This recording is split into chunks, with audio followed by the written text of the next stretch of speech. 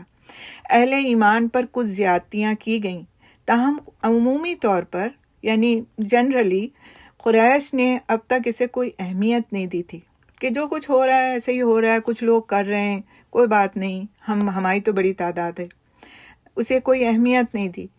ادھر نبی صلی اللہ علیہ وسلم نے بھی ان کے دین سے کوئی تعرض کیا، نہ ان کے معبودوں کے بارے میں کوئی بات کہی، یعنی ان کے دین کو کوئی انٹرپٹ نہیں کیا انہوں نے.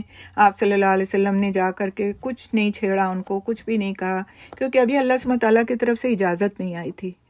تو جس چیز کی اجازت دی گئی تھی بس اتنا ہی کرتے رہے، اور ان کے دین سے کوئی چھیڑ چھاڑ نہیں کی، نہ انہوں نے اس بات کو کوئی اہمیت دی. چند ایک لوگ تھے جنہوں نے اس بات کو اہمیت دی تھی اور انہوں نے تھوڑا بہت ایک پھنس کریٹ کیا، لیکن زیادہ تر ایک عام طور سے جو ماحول تھا وہ پرسکون تھا ابھی تک.